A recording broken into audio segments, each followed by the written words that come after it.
Tuhan, hingga pada akhirnya kami letakkan semuanya ke dalam tangan-Mu. Terima kasih Tuhan, terima kasih kami mulai ibadah pagi hari ini hanya di dalam nama Tuhan Kristus yang siap nama Tuhan bersama dengan saya katakan. Amin. Bagaimana kalau saudara hari ini? Semangat, diberkati Tuhan. Amin. Mari kita mau datang ke baiknya dengan hati yang begitu bersungguh. Haleluya.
Terima kasih untuk pagi hari ini.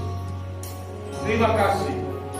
Ajar kami selalu bersyukur setiap hari, setiap saat. Terima kasih untuk hari ini kami boleh beribadah. Terima kasih Tuhan. Terima kasih. Terima kasih.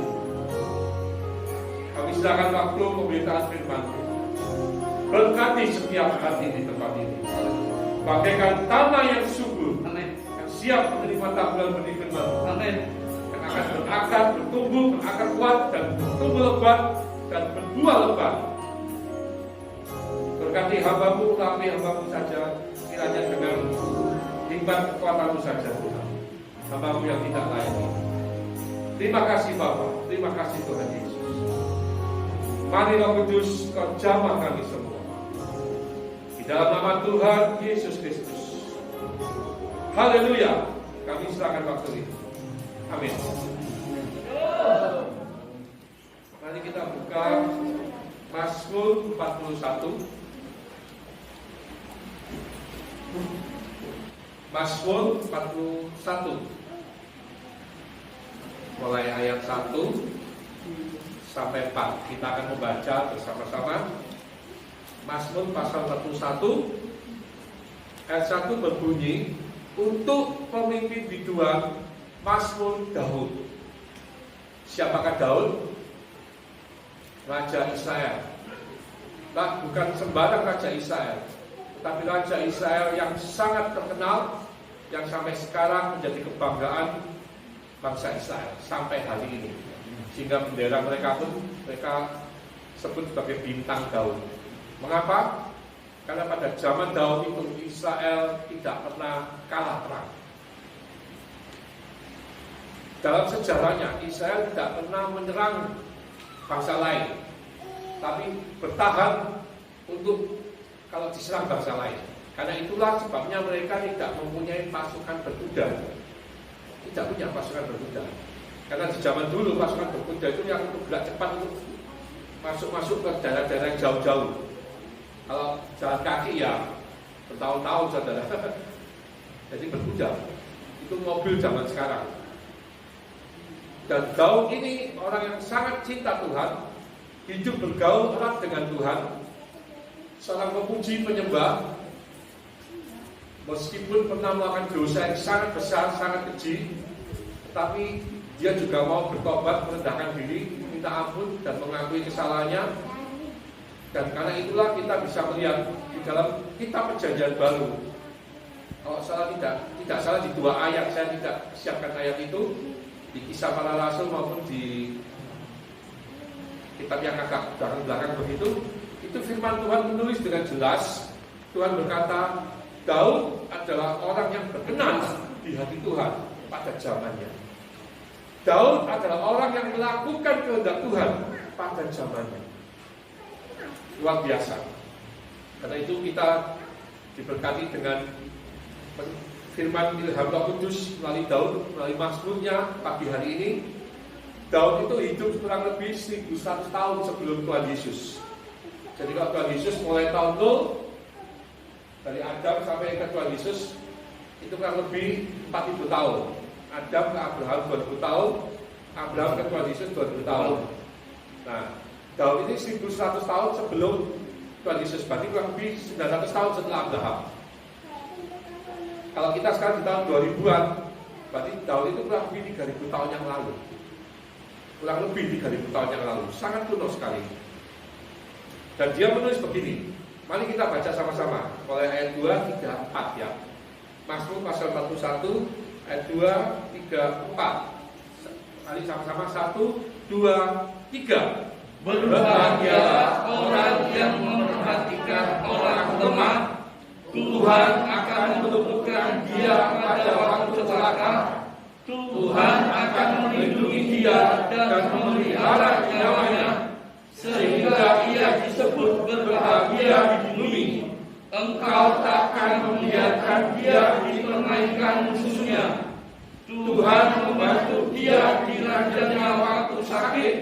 Di tempat tidurnya kau pulihkannya sama sekali dari sakitnya. Amin. Bahwa Tuhan itu akan melembutkan orang pada waktu celaka. Atau kita ganti dengan kita pada waktu celaka. Atau aku pada waktu celaka. Tuhan akan luputkan. Tuhan akan melindungi aku, melindungi kita, dan memelihara nyawa kita. Sehingga kita disebut berbahagia di bumi. Engkau, yaitu Tuhan, takkan membiarkan kita dipermainkan musuh kita. Tuhan membantu kita di ranjang kita waktu kita sakit, di tempat tidur kita. Kau pulihkannya, Tuhan pulihkan sama sekali dari sakit kita. Amin. Amin. Tetapi janji-janji Tuhan ini Tuhan berikan. Ada satu kalimat di awal. Mengapa Tuhan berikan itu? Yaitu kalimat 1 ayat 1 ayat 2a. Yaitu kalau kita memperhatikan orang lemah. Saat hidup kita, pikiran kita, hari-hari kita, angan-angan kita, ambisi-ambisi kita itu dipenuhi bagaimana kita bisa menjadi berkat, bagaimana kita bisa berguna, bermanfaat bagi orang lain, bagaimana kita bisa menolong orang lain. Setiap anak Tuhan hidupnya harus dipenuhi dengan mimpi itu, supaya untuk menjadi berkat. Amin. Amin. Mengapa? Karena itulah ciri khas anak Tuhan. Itulah ciri khas orang yang percaya kepada Kristus. Itulah ciri khas orang yang telah beriman kepada Kristus. Mengapa? Karena Kristus Yesus sendiri sedemikian. Kita melihat pelayanan Yesus 3,5 tahun yang singkat di muka bumi 2000 tahun yang lalu, itu selalu dipenuhi, selalu diisi hari-hari Tuhan dengan selalu menolong orang yang lemah. Entah orang yang gak bisa makan, entah orang yang sakit Tuhan sembuhkan, entah orang yang hidup di dalam dosa Tuhan pulihkan, Tuhan selamatkan. Wanita pelacur, Sakeus, pemungut cukai yang suka memeras bangsanya sendiri, orang-orang yang egois, yang jahat, orang yang dirasuk setan, Tuhan pulihkan semuanya. Tuhan tolong semuanya. Tidak ada anggur dalam pesta pernikahan, Tuhan berikan mujizatnya. Tuhan Yesus di dalam pelayanannya hanya satu kesimpulannya: selalu menolong, Amin. selalu berbuat baik. Amin. Meskipun kita tahu dengan kesadaran penuh, keyakinan penuh bahwa kita tidak diselamatkan karena berbuat baik. Kita diselamatkan karena anugerah Tuhan. Amin. Kasih karunia Tuhan yang tidak mampu manusia beli, yang tidak mampu manusia bayar dengan apapun. Karena semua yang kita punya saat ini hanyalah milik Tuhan, dari Tuhan saja. Dan apapun yang kita lakukan tetap tidak bisa memenuhi standar kekudusan, kesucian Allah. Tetap segala kesucian kita, kebaikan kita bagaikan kain kotor di mata Tuhan. Karena kita manusia betul lemah. Kita manusia daging yang telah tercemar oleh dosa. Hanya Roh Kudus saja yang memampukan kita terus berjalan dalam jalan Tuhan. Amin. Tetapi dalam sejarah pengiringan kita nanti sampai akhir hidup kita nanti, tetap pastilah ada jatuh bangun. Pastilah ada saat-saat kita juga merasa lemah atau kita terjatuh. Tidak ada orang yang sempurna 100%. Yang 100% sempurna itu hanyalah Yesus Kristus. Amin. Karena dialah firman yang menjadi manusia. Yes. Dialah firman itu sendiri, sehingga tubuh manusia, tetapi pikiran ucapannya itu pikiran Allah. Firman yang keluar. Semua kita pasti kita mengalami saat-saat lemah. Karena itulah kita butuh Roh Kudus. Kita butuh Roh Kudus. Tidak ada manusia hebat seagung apapun dalam sejarah dunia ini. Tidak ada yang bisa suci 100%. Tidak ada yang bisa kudus, demikian hebat, mengorbankan dirinya seperti Tuhan Yesus. Tidak ada. Karena itulah Tuhan Yesus satu-satunya yang bisa menyelamatkan kita semua. Amin. Amin. Bagi kita yang mau percaya kepadanya. Tetapi konsekuensi saat kita sudah mengenal Tuhan, mengikut Tuhan, Filipi pasal 2 dari ayat 5 sampai beberapa itu menyatakan, Anda bisa cek, hendaklah engkau memiliki pikiran Kristus, perasaan Kristus. Sehingga apa yang jadi pikiran perasaan kita itu adalah apa yang juga Tuhan Yesus ingin, Tuhan Yesus mau. Karena itulah dalam Matius 7 ayat 21, bukan setiap orang yang memanggil aku Tuhan, Tuhan akan masuk ke dalam kerajaan surga. Intinya bukan siapa orang yang hanya asal percaya, asal mengaku percaya. Karena orang yang sungguh percaya itu akan ada konsekuensinya. Dia akan bertumbuh sampai pada masa akhir hidupnya nanti. Sepanjang hidupnya dia akan bertumbuh semakin menyerupai Kristus. Amin. Amin. Itu benar memang orang percaya.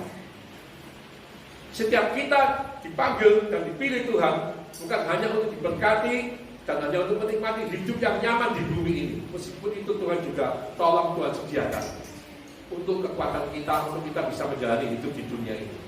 Pasti Tuhan memberikan pertolongannya, Tuhan memberikan saat-saat kita juga merasa bisa lega, bisa nyaman. Tapi bukan selamanya seperti itu.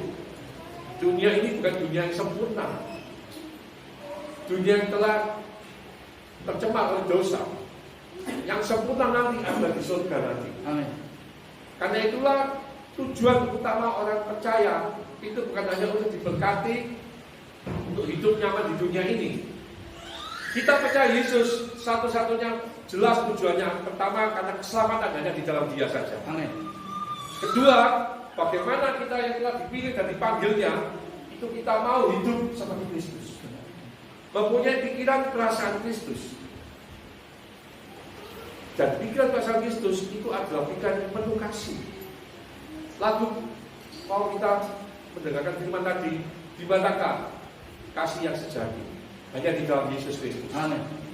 Karena di dalam Yesus Kristuslah kasih itu dinyatakan dengan sempurna. Yes. Tidak ada satupun nabi di dunia ini yang mengorbankan dirinya untuk penebusan dosa bagi umatnya. Hanya di dalam Yesus Kristus saja. Amin. Karena itulah kita boleh bersyukur menentukan kebenaran firman ini. Kita dipanggil, kita dipilih untuk mempunyai pikiran perasaan Kristus. Untuk bagaimana hidup melakukan kehendak Tuhan. Apa yang Tuhan mau? Seperti Matius pasal 7 ayat 21 tadi. Orang yang hidup melakukan kehendak Bapa. Karena orang yang beriman, orang yang percaya itu akan hidup untuk melakukan kehendak Bapa. Bukan semata-mata hanya hidup untuk kehendak dirinya, ambisi dirinya, ego dirinya, kedagingannya, nafsunya lagi. Bukan. Tetapi hidup apa yang menyenangkan Tuhan. Amin. Hidup untuk kehendak Tuhan. Itulah buah iman yang sejati. Andai kata penjahatnya disalib di sebelah Kristus, satunya masuk neraka, satunya masuk surga. Betul? Dalam kisah diceritakan Yesus berjanji, saat ini engkau bersama aku di Firdaus sebelum mati. Dan dia juga mati, berjanji. Yesus berkata demikian, saat ini juga engkau bersama dengan aku di Firdaus. Yang menyatakan Tuhan sendiri. Bapak, dia belum menyatakan imannya. Dia hanya mau percaya Yesus, mau mengikut Yesus. Dia belum menyatakan imannya. Kita harus tahu Tuhan Yesus Maha tahu. Setuju? Amin. Kita bisa melihat dalam pelayanan Yesus sudah tahu apa yang akan dipikirkan orang-orang, apa yang mau bahkan Petrus tidak menyerahkan Petrus. Yudas akan menyerahkan dia sudah ingatkan sebelum penyaliban. Tapi karena iblis yang menguasai. Di sini kita tahu karena Yesus Maha tahu, maka Yesus juga tahu. Andai kata orang yang disalib di sebelahnya itu, yang dia ajak masuk surga bersama-sama itu, diberikan kesempatan untuk hidup, diberikan mujizat tidak bisa terlepas dari salib dan bisa terselamatkan, tidak dikejar-kejar, ditangkap, dibunuh di salib lagi, tapi diberikan hidup yang baik. Dia akan melakukan kehendak Tuhan. Dia akan hidup sesuai dengan imannya dan dia menyatakan kasih Tuhan. Dia akan jadi pelaku firman. Karena Yesus tahu kita bisa menipu sesama kita. Saya bisa menipu Anda semua, seakan-akan saya baik, tapi dalam diri saya, pikiran saya itu penuh dengan kejahatan. Anda nggak tahu toh? Saya bisa menipu Anda sekalian, tapi Yesus Maha tahu. Karena itulah Yesus bisa berkata, engkau bersama aku di Firdaus. Karena dia tahu apa yang akan terjadi. Dia tahu apa yang di masa depan. Jadi ada orang yang diberikan kesempatan hidup sesuai dengan imannya, mulai percaya Tuhan sampai suatu kelak dipanggil Tuhan. Tapi seperti penjahat di sebelah Yesus tidak diberi waktu. Sudah, saat ini kau mati, tapi karena kau percaya menyerahkan dirimu kepadaku, engkau bersama aku di Firdaus. Amin, saudara. Amin. Dan dalam kemahatauannya, Yesus tahu bahwa orang ini pasti kalau diberikan kesempatan hidup, dia akan hidup melakukan kehendak Tuhan. Karena itu Yesus langsung bisa ngomong, engkau bersama aku di Firdaus. Karena orang ini percaya sungguh-sungguh, dia mau menyerahkan hidupnya pada Tuhan sungguh-sungguh, betulan, bukan asal. Kalau di zaman sekarang di mana tidak ada penganiayaan di tempat ini, kalau di Timur Tengah ada penganiayaan ya. Umat-umat Tuhan dibunuh, disiksa, difitnah, lalu dengan alasan itu bisa dipenjara atau dibunuh. Di sini puji Tuhan, Tuhan lindungi Indonesia masih ada. Tetapi akibatnya ada orang yang bisa percaya sungguh-sungguh, ada yang tidak. Sebaiknya dari umat Kristus yang belum percaya sungguh-sungguh juga bisa, karena belum sungguh-sungguh percaya, dia juga bisa meninggalkan Tuhan. Betul? Kenyataannya seperti itu. Saya punya sepupu, saya nggak tahu sudah pernah cerita nggak waktu pertama kali saya tanya. Saya punya sepupu itu dari keyakinan yang lain, menurut kami, kemudian ke saya, panggil saya Kotiasen. Saya mau nikah, tapi kalau saya ini minta nikah gereja ya. Wah, puji Tuhan bagi saya. Bagus. Tolong ada bantuan yang bisa melayani yang bisa. Oh ya, gampang. Saya kenal semua pendeta seluruh Mojokerto. Wes tinggal Semarang, kamu cocok mana? Akhirnya saya katakan dengan satu hamba Tuhan, ikuti katekisasi pernikahannya, ketemu 4-5 kali gitu. Harus baptis, dia mau baptis kolam juga. Terus setelah nikah datang ke gereja, senang saya. Tapi hanya datang 2 kali. Setelah itu sampai hari ini anaknya 2, sudah umur 45, 40 lebih lah, 40-an. Saya 49 ya, dia 42, 8 tahun lah, 41. Sudah anak 2, sama sekali tidak ibadah lagi. Kembali ke keyakinan yang lama. Istrinya juga saya nggak tahu kok, juga nggak bisa apa-apa. Anaknya juga. Kalau ketemu saya gitu, saya cuma kamu itu bohongi aku, hehehe gitu aja. Apakah ketika dia dibaptis, Tuhan Yesus aku percaya kepadamu, dia tidak mengucapkan? Mengucapkan.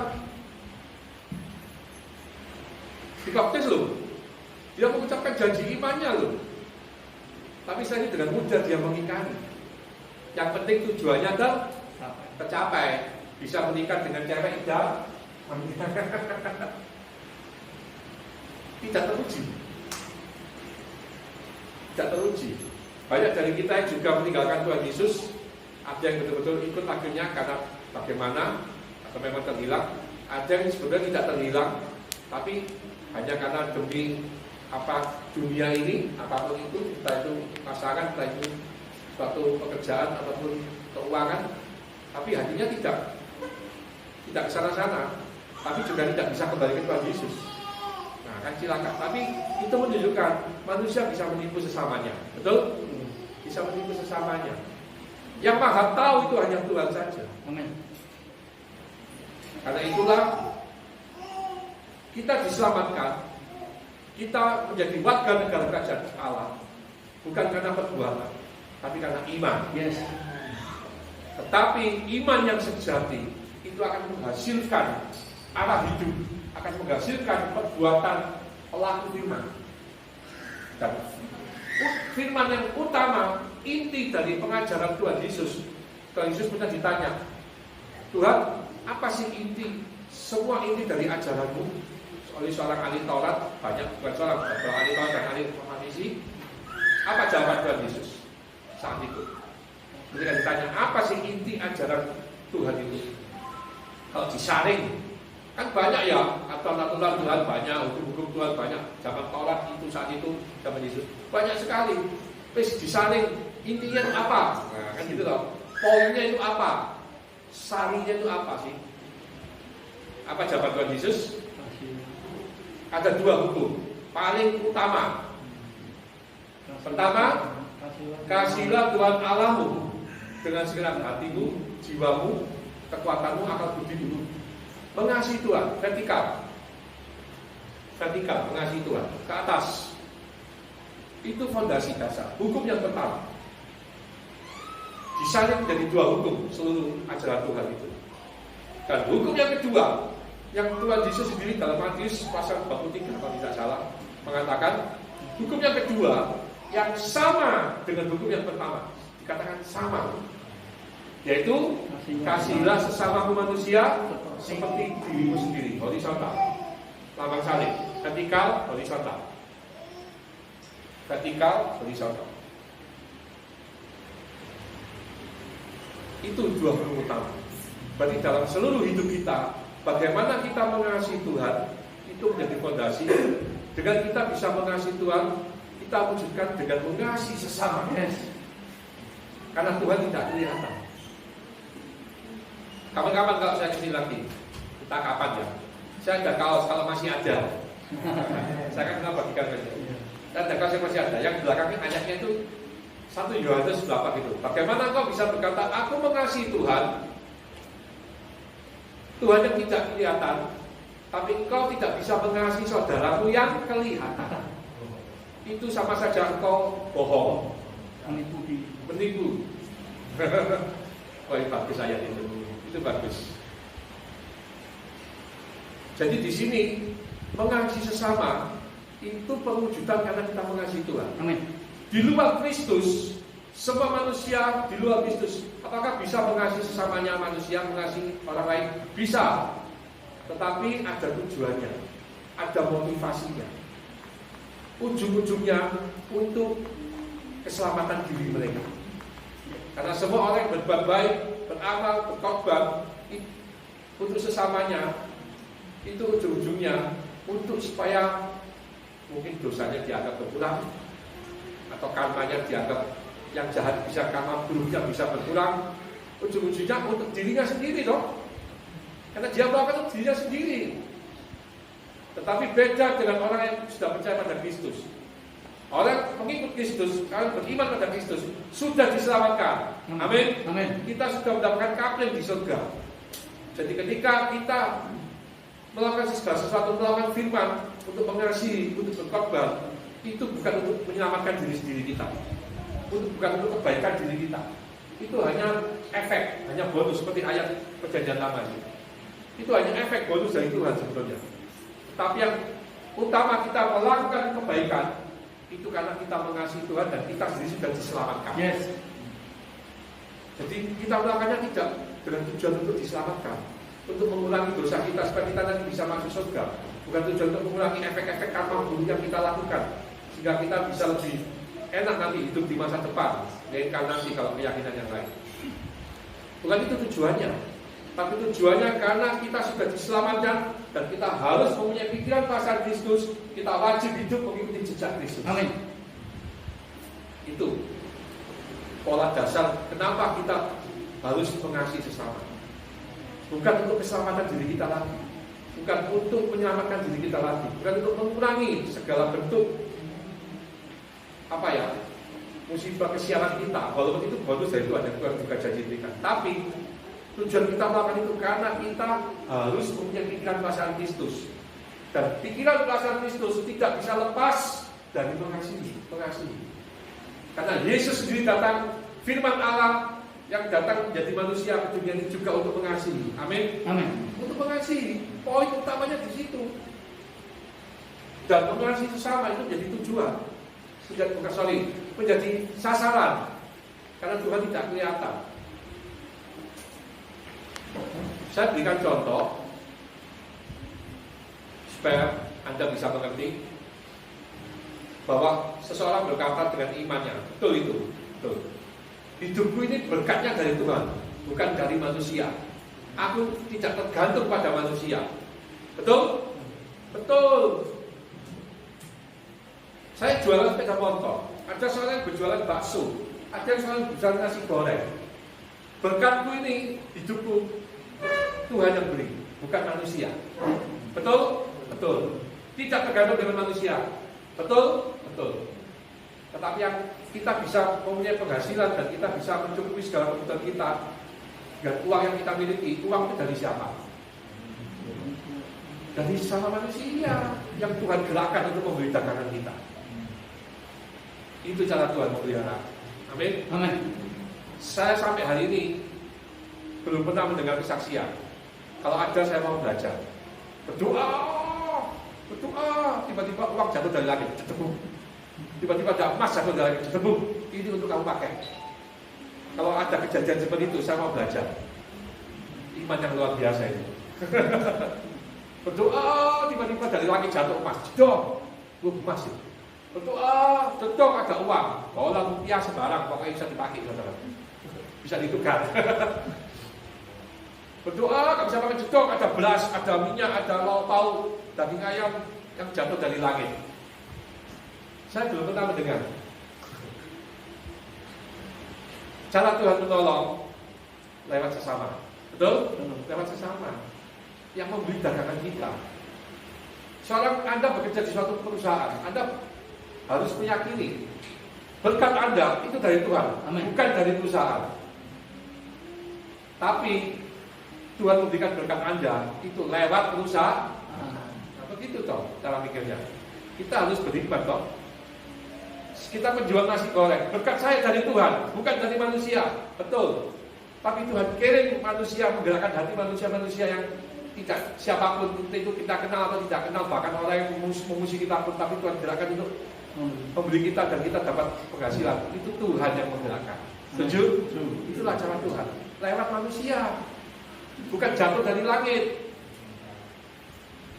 Hanya satu yang bisa seperti itu, kesembuhan. Itu yang langsung dari Tuhan. Tapi juga tidak 100% seperti itu. Dalam Injil diceritakan Tuhan Yesus juga kadang-kadang menyuruh orang ke tabib. Tidak selalu dengan jamahan Tuhan langsung. Dalam Perjanjian Baru, kisah-kisah Rasul atau di kitab-kitab yang lain juga minumlah anggur untuk menghangatkan badan, gosokkan minyak apa untuk kesehatan. Berarti Tuhan juga memakai segala alam semesta ini ciptaannya untuk kesehatan manusia.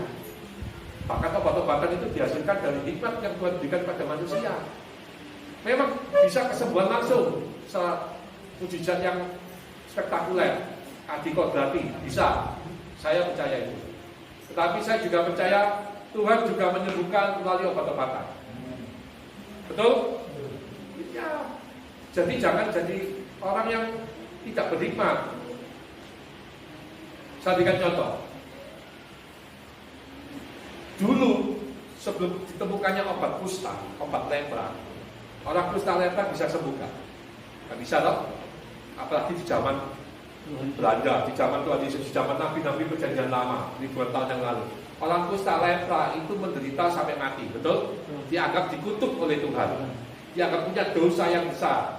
Ya memang kadang-kadang Tuhan bisa berikan hukuman pada orang tertentu melalui itu. Tapi intinya secara umum, orang yang sakit lepra kusta tidak bisa disembuhkan karena tidak ada obatnya. Dan yang saat itu yang bisa sembuh hanya saat ketemu para nabi.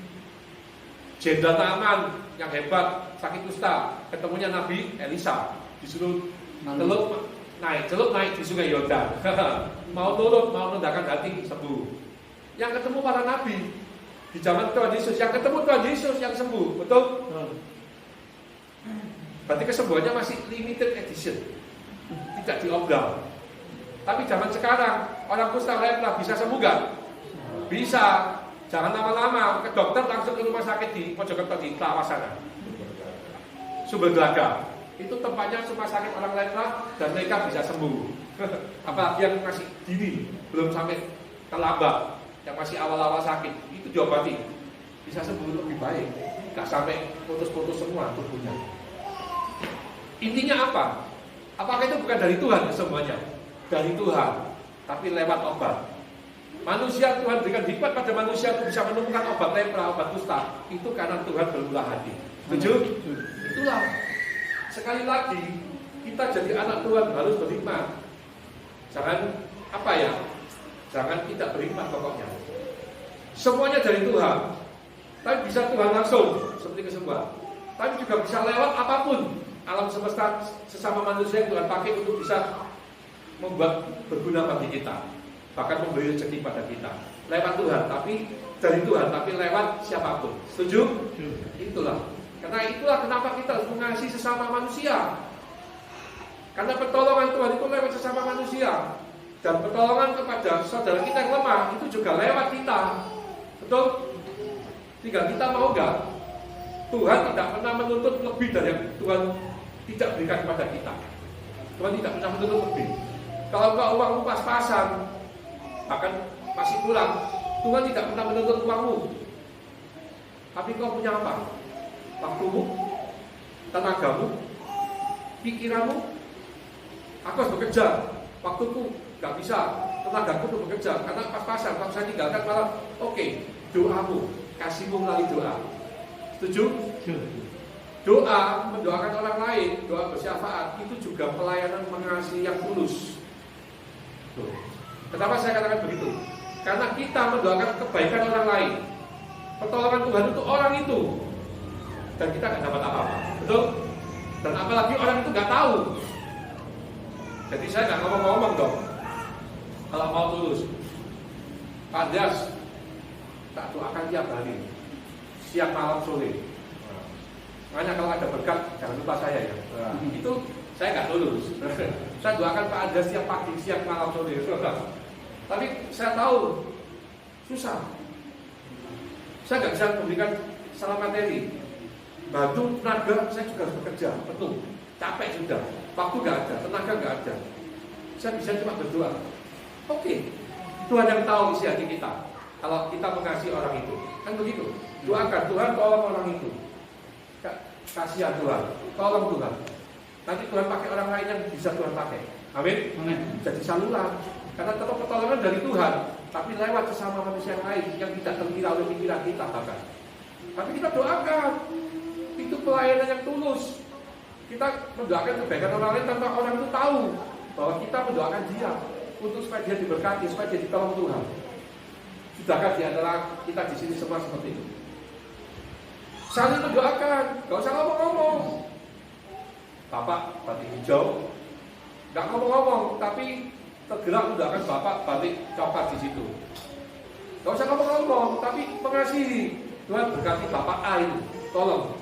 Rasanya dia cukup berat hidupnya, perutnya gini, tolong Tuhan berkati, tolong berikan kekuatan, tolong berikan hikmat, berikan jalan, tolong berikan kesembuhan yang sakit ibu ini. Kita mungkin nggak ngomong ke dia, aku doakan kamu loh setiap hari, nggak perlu. Tapi kita punya hati yang mengasihi. Amin saudara. Itu contoh paling sederhana, mengasihi, berkorban. Kita di rumah mau tidur mau apa, kita tidak egois. Kita memikirkan orang lain, orang yang sedang lemah. Lemah dikatakan ayat ini luas artinya. Saya periksa beberapa bahasa Inggris, bahasa yang lainnya, artinya maknanya, intinya pokoknya orang yang memang lemah, lagi butuh pertolongan. Apapun itu, bisa lemah iman, bisa lemah kekurangan, salah materi, bisa lemah karena apa ya? Kalau nggak didoakan atau diajak ngomong atau apa, dia bisa gelap mata atau apapun, pokoknya lagi lemah apapun. Ketika kita mau memperhatikan orang lemah yang kita lihat di depan mata kita, dan kita mau memperhatikan itu, Tuhan senang. Amin. Karena inti dari perintah Tuhan, ajaran Tuhan, itu mengasihi Tuhan sebagai fondasi dan mengasihi sesama. Kita tidak bisa mengasihi sesama tanpa mengasihi Tuhan. Kalau di luar Kristus bisa, tapi jelas tidak tulus. Kita kalau mau seperti itu bisa, tidak tulus juga. Tapi ketika kita mengasihi Tuhan dulu, maka kita akan dimampukan mengasihi sesama dengan tulus. Fondasinya mengasihi Tuhan dulu. Karena semua hukum itu kalau diringkas lagi, dua hukum itu, mengasihi Tuhan ketika mengasihi sesama horizontal. Kalau diringkas lagi, itu kalimatnya menjadi satu, mengasihi sesama. Ada ayatnya. Buka Galatia 5:14. Mari kita baca sama-sama. Galatia 5 pasal 14. Sudah ketemu? Mari kita baca sama-sama. 1, 2, 3.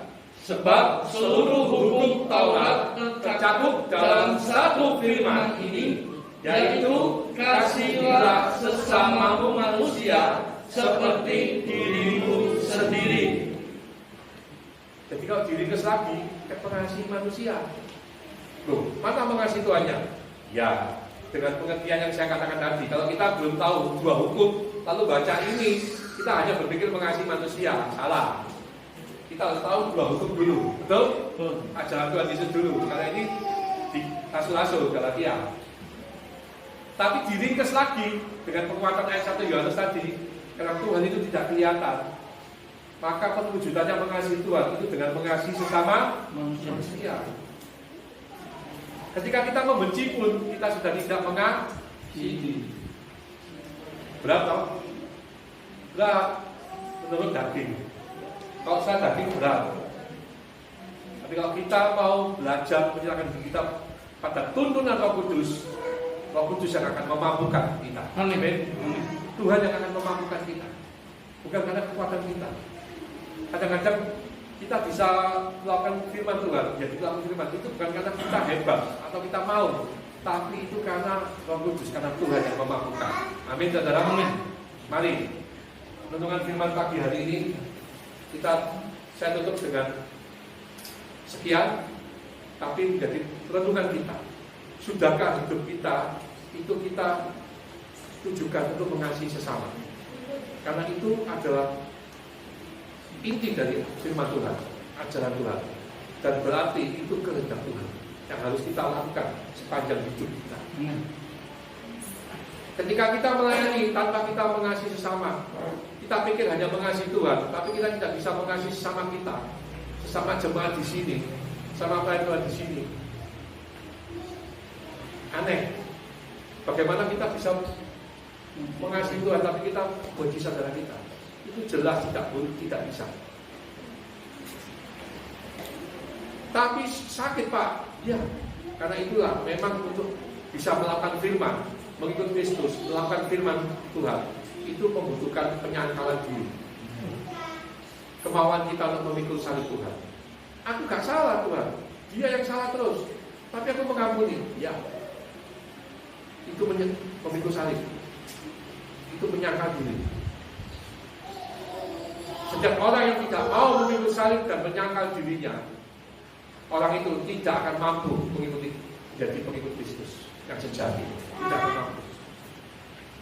Dan proses itu menyangkal diri memikul salib sampai kapan? Sampai seumur hidup kita. Ya. Sampai nanti saat kita mau kembali kepada Tuhan. Tuhan lihat, kita mau hidup serupa dengan Kristus. Kita ketemu Tuhan. Oh, anakku masuklah. Tapi kalau kita tidak mau menghidupi iman kita, mengerjakan keselamatan itu, Filipi mengatakan, bisa saja Tuhan ngomong, siapa kamu? Aku tidak mengenal kamu. Karena hanya dengan mulut saja kita percaya, tapi bukan dengan hati. Padahal syarat untuk diselamatkan itu mengaku dengan mulut percaya, juga dengan hati kita percaya. Bukan cuma dengan mulut. Tapi manusia seperti contoh saya tadi, saudara saya, itu mengaku dengan mulut bisa, tapi hatinya tidak. Setuju? Karena itu mari kita introspeksi diri kita masing-masing. Kita tidak hanya mengaku dengan mulut percaya, tapi dengan hati kita percaya. Dan ketika kita sudah percaya sungguh-sungguh, Tuhan pasti, Roh Kudus pasti akan terus membentuk hidup kita. Semakin kita bisa mengerti kehendak Tuhan, dan kita akan dikuatkan dan dimampukan untuk melakukan kehendak Tuhan. Semakin serupa dengan Kristus. Karena tujuan benang merah kita percaya Tuhan sampai nanti garis akhir hidup kita, itu kita bagaimana semakin serupa dengan Kristus. Bukan semakin kaya, bukan semakin punya ini punya itu, bukan banggakan ini banggakan itu hanya sementara yang akan rusak dan kita tinggalkan. Mari kita dudukkan kepala kita.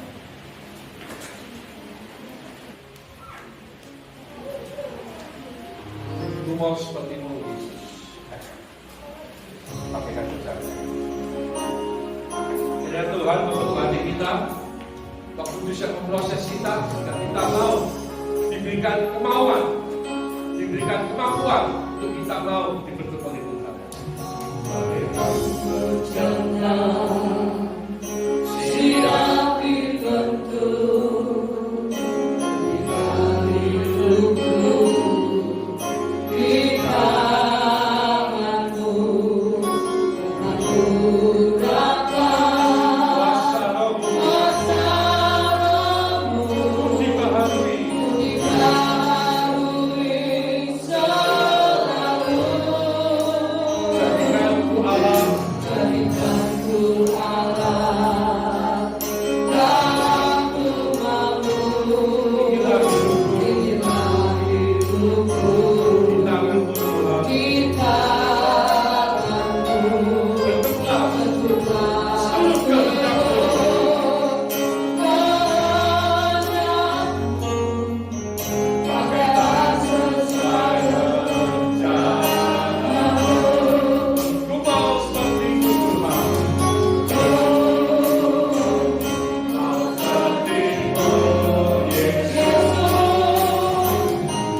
Tuhan hidup kami ya Tuhan, mempermuliakan Engkau Tuhan, menyenangkan Engkau ya Tuhan.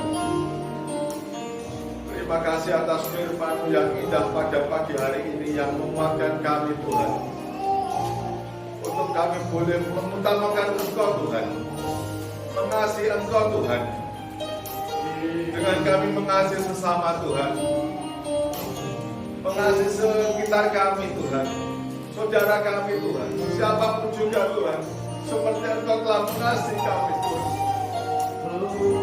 Engkau telah mengampuni dosa kami Tuhan. Oh haleluya, terima kasih Tuhan Yesus atas kebaikan-Mu yang luar biasa di kayu salib. Engkau mengampuni dosa kami Tuhan. Engkau telah memilih kami Tuhan untuk bagian orang-orang yang diselamatkan ya Tuhan. Oh haleluya Yesus, terima kasih atas karya-Mu, keselamatan yang Kau berikan kepada kami Tuhan. Terima kasih. Kami datang ke tempat ini bukan kebetulan Tuhan, tetapi rancangan rencana-Mu yang indah bagi kami semua Tuhan. Oh haleluya, untuk kami boleh menikmati karya keselamatan-Mu ya Tuhan. Biarlah kami melakukan yang terbaik bagi nama-Mu Tuhan, mempermuliakan Engkau dalam hidup kami Tuhan, dan tidak mengecewakan Engkau Tuhan. Pakai kami semua di tempat ini Tuhan, untuk mempermuliakan Engkau dalam hidup kami Tuhan, dengan apa yang kami bisa, apa yang kami punya, dengan segala talenta yang Tuhan berikan. Biarlah kami tekun mengerjakannya dari hari sekarang ini Tuhan, sampai Engkau datang kedua kali ya Tuhan. Oh haleluya. Biarlah kami kedapatan melakukan apa yang baik di mata-Mu dan menyenangkan Engkau Tuhan. Terima kasih. Terima kasih Tuhan Yesus, terpujilah nama-Mu Tuhan Yesus. Terima kasih, biarlah firman-Mu pada hari ini Kau menceraikan di dalam hati kami Tuhan, dan boleh berbuah di dalam seluruh kehidupan kami Tuhan. Melayani Engkau lebih sungguh lagi Tuhan, mengasihi Engkau lebih sungguh lagi Tuhan, karena Engkau lebih dulu mengasihi kami Tuhan. Engkau telah memilih kami Tuhan menjadi anak-anak-Mu Tuhan. Janganlah kami sia-siakan Tuhan karunia keselamatan ini Tuhan, tapi kami boleh mengerjakannya dalam seluruh kehidupan kami. Terima kasih Tuhan Yesus, terima kasih. Kami juga berdoa untuk hamba-Mu Tuhan yang telah menyampaikan sabda firman-Mu, berkati dalam seluruh kehidupannya Tuhan, berkati Tuhan dalam pekerjaannya, dalam keluarga rumah tangganya, anak-anaknya dimanapun Tuhan. Engkau akan lindungi, jaga itu, akan berkati itu, akan pakai lebih lagi Tuhan untuk kemuliaan-Mu juga ya Tuhan. Terima kasih Tuhan, dimanapun hamba-Mu berada, bila boleh menyatakan kebenaran-Mu Tuhan, menyatakan kabar sukacita ini Tuhan. Biarlah banyak yang mendengar dan diselamatkan ya Tuhan Yesus. Terima kasih Tuhan Yesus, terpujilah nama-Mu. Doa yang tidak sempurna ini, biarlah kesempurnaannya di dalam nama-Mu saja Tuhan Yesus. Dan di dalam nama-Mu kami berdoa dan mengucap syukur. Haleluya, kita semua katakan. Amin.